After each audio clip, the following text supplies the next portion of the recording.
In this video, we'll be going over how to use the new MenuDrive Menu Builder. You'll see that not only do the screens look different with a modern new interface, but the whole process has become much simpler, more intuitive, and more flexible. It's now easier to make changes to items and prices, customize visibility and availability, and preview your menu. Also, whereas before you had to start the menu building process by creating a menu group and working your way down to specific menu items, now you can take a menu-first approach or an item-first approach to menu building. What sells at a restaurant is the menu items, not the whole menu. So we wanted to give you greater control over how your restaurant's individual menu items are sold. Here's what we'll cover in this video. First, we'll go over the basics of creating a menu. Next, we'll look at the new menu overview screen. Then we'll go through the simple process of adding a menu item, followed by menu categories. And lastly, we'll look at creating modifier groups and options. To get started, click Menu Builder in the left-hand navigation of your admin control panel. Menu Builder now appears at the top of the navigation, where you can access it to make menu changes whenever you'd like. Here's what the new Menu Builder looks like. Instead of a series of separate pages for different menu sections, everything is all on one page, and there are tabs for Overview, Items, Categories, and Modifiers. When you're just starting out, the Overview tab will be empty, and you'll have three options. 1. You can import a menu using a CSV file. If you do this, please follow the instructions provided. You can preview and import before proceeding with it to see how it will turn out. 2. You can create a menu. We'll be going over that process in this video. Or 3. You can copy a menu from another restaurant location if you have more than one location in MenuDrive. For this demo, we'll be looking at a menu builder that's already been populated with some menus, items, categories, and options. You can copy, import, or create a menu from your menu builder, even if it's already populated. To get started with building a menu, click Create Menu. Please note that there's a terminology change here. We used to call menus menu groups. For simplicity, we're now just calling them menus. You'll be taken to a screen where you can add your menu's name and availability. For this demo, we're going to create a lunch menu for a sandwich shop. So we'll name our menu Lunch Menu. Another new feature is the ability to customize your menu's availability, so it can now differ from your restaurant's business hours. Say your restaurant is open from 8 a.m. to 6 p.m., but you only want your lunch menu to be available from 11 a.m. to 3 p.m. That's now possible. Under Is this menu available all times of the day? If you select Yes, the menu will be available during all business hours. You can set or change your general business hours under Location Hours in your admin control panel.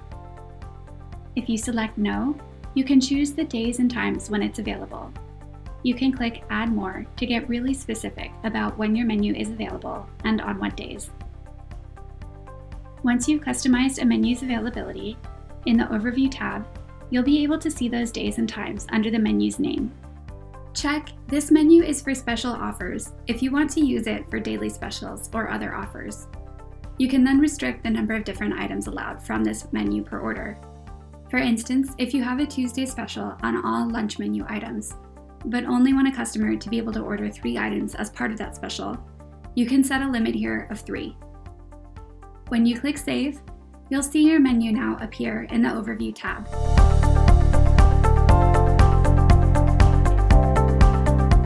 Once you have multiple menus, they'll all appear here. The Overview tab is new and allows you to see what your customers will see without having to switch back and forth between your admin control panel and your storefront all the time. As you add menus, categories, and items, they'll appear here. You can switch between a grid view with photos, and a list view. Anywhere you see double lines, you can click on them and drag and drop to switch the sequencing of your menus, categories, and items. Anywhere you see a downward or upward arrow, you can expand or minimize a section. You can also manage storefront visibility from this screen by toggling on or off the toggle bar for Display this menu on storefront. Another new feature is that you can now export individual menus. Another thing you can do from the overview screen is add menu items by clicking Add Item. Before we add an item, I'll show you what the items screen looks like. Here's where you can see all your items in rows, with columns for photos, names, categories, menus, modifiers, prices, visibility, and availability. You can search for items by name, choose how many items you'd like to appear on your screen, and you can export your menu items. To add a menu item, click Add Item. Then add a name, description, and up to 3 images in JPEG, PNG, or GIF format. The next 2 drop-downs on this Add Item screen are where the item first approach I mentioned at the beginning of the video really starts to take effect. In the first drop-down, you can pick the menu or menus this item will appear on. As you select the menu or menus, they'll appear on the screen. If the menu you want this item to appear on doesn't exist yet, you can click Create Menu from the drop-down to create it now. The same goes for the Categories drop-down. Add the category or categories the item belongs to, or create a new one by clicking Create Category from the drop-down.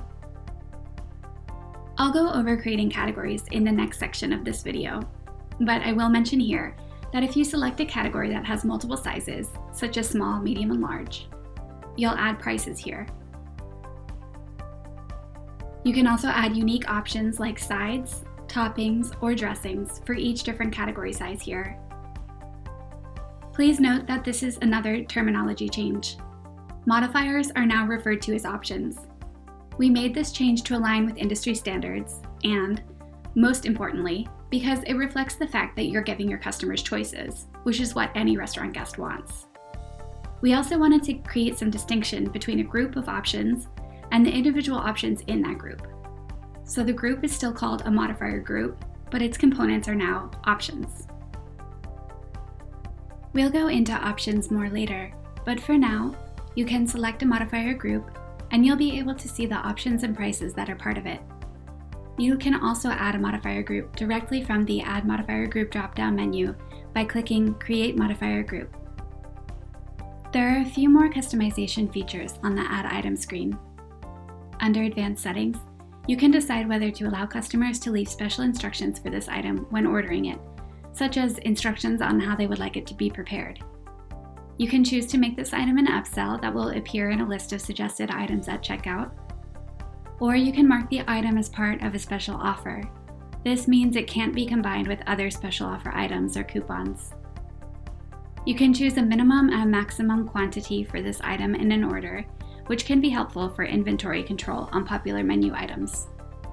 And you can choose the days and times when this item is visible on your storefront and available for order. For both visibility and availability, the Always option means your business hours. Please note that if the visibility you select here differs from the visibility of a menu the item appears on, the menu's visibility will always supersede the items. If a menu isn't visible on your storefront, the items on it won't be either. The same goes for availability in the next section. If the availability you select differs from the availability of a menu the item appears on, the menu's availability will always supersede the items. So, for example, if you say this item is available from 4 to 6 p.m. on weekends, but it appears on your weekday 11 a.m. to 3 p.m. lunch menu, the item will only appear on weekdays from 11 a.m. to 3 p.m.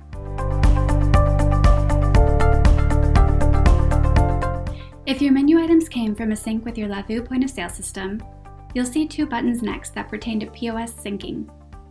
Another benefit of the new menu builder is added flexibility and transparency for items that appear in both your Lavu point-of-sale system and your MenuDrive online ordering platform. It's much clearer now what will happen when you make a menu change, whether it will appear in your POS, your online ordering platform, or both. In this Lavu POS Sync section of the page, menu items that came into your MenuDrive system from a progressive sync with your Lavu POS system will automatically have the first radio button selected. Keep item details the same as they appear in Lavu POS. This means you cannot change menu item details in MenuDrive. All menu changes will need to be made from Lavu. You would then do a progressive sync to see those changes reflected in MenuDrive. For any menu items that came through in a Lavu POS sync, on the items screen, you'll see a lock icon next to them. You can click the icon to unlock the item and make changes to it that will only be reflected in MenuDrive, such as price changes that you want to appear only on your online menu. Keep the item locked to prevent changes from being made in MenuDrive, as they won't be reflected in Lavu. Going back to the Add Item screen, if you select Update Items in MenuDrive only, any changes you make will only appear in MenuDrive, not your Lavu POS.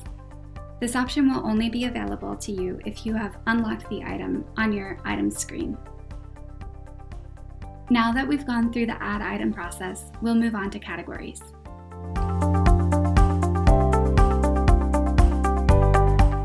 These are the categories that appear on a menu. For example, a lunch menu might have the categories sandwiches and soups. The categories screen looks similar to the items screen. Each category has its own row with columns for the category's photos, name, the menu or menus it appears on, its sizes, and its storefront visibility.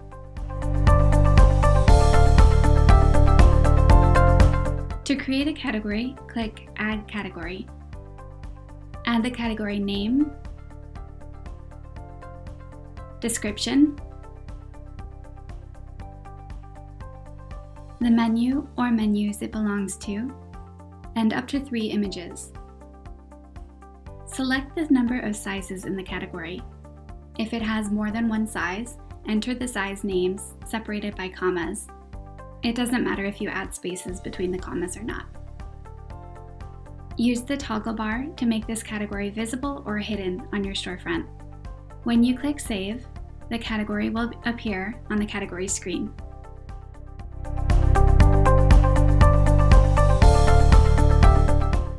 The last tab in the menu builder is for modifiers. On this screen, you'll see modifier groups and the options that are part of them. As mentioned earlier, this is new terminology. We're now calling modifiers options to distinguish modifier groups from the options that are part of them. So, for example, a modifier group called sides might have options like chips, coleslaw, and side salad. Here you'll see the modifier groups, and then within them, you'll see all their options in rows, including photos, option names, nested modifiers, and prices. Nested modifiers are another new term. They further modify any individual option. For instance, say your modifier group sides has a chips option. That chips option might have a nested modifier of flavor with choices like bacon or sour cream and onion. Another example would be a salad dressings option with a flavor nested modifier and choices like ranch and Thousand Island. You'll set your nested modifiers when you create a modifier group.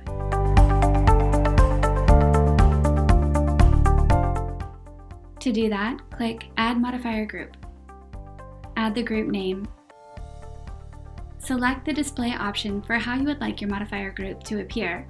So when a customer is selecting options, this is what they'd see. The choices are checkbox, radio button, drop down, quantity sign, which has a plus or minus sign next to each option, or the toppings matrix. Toppings matrix combines the former half topping matrix and custom topping matrix. You can use it to preview toppings on a pizza, sandwich, or a custom food type. Next, select the minimum and maximum number of different options a customer can add to any given menu item. For example, if you want customers to choose one sandwich side but don't want them to choose more than 3 different sides, you would put 1 as the minimum and 3 as the maximum. When you click Save, you'll be able to see the modifier group in a list on the modifiers screen. You can add options directly from this screen by clicking Add Options. Add the option's name, description, images if you'd like, and here's where you can add any nested modifiers. Because nested modifiers are groups of options, they're really the same thing as modifier groups, which are also groups of options. The only difference is the function. Modifier groups are bigger picture, and they affect more of your menu, like sandwich sides. Nested modifiers are more about the details, like chip flavors. So if you'd like to create a new nested modifiers group, you would actually create a new modifier group. Next, add the price. Options have prices, unlike modifier groups, which do not. You wouldn't need to set a price for a modifier group of sandwich sides, but you would want to set prices for the options in it, like coleslaw or a side salad. If the option is free with the meal, you can add a price of $0. Decide whether to display this option on your storefront. If the display type is toppings matrix, you can add different prices for the different parts of the item. This allows you to charge differently for, say, 1/2 of a sub sandwich versus the other. If the display type is toppings matrix, you'll also see an advanced settings section next. Here, you can decide whether to allow extra of the option. For instance, if the option is avocado, can the customer choose to add extra avocado? If you do decide to allow extra for the option, you can make it cost more to add extra too. Decide whether to include this option in the item price, and decide whether to show prices next to options. Click the Add Another Option button to add more options to this modifier group. You can add all your options to a modifier group in one go. When you click Save, you'll see the option on the modifiers screen. So that's how to use the new menu builder. We went over a lot in this video, but the process is intuitive and straightforward, so it won't take long to get the hang of it. You can always refer to our support articles for written guidance, or you can contact us anytime through the chat in the lower right corner of your MenuDrive admin control panel, or by emailing support@menudrive.com. Thanks for watching.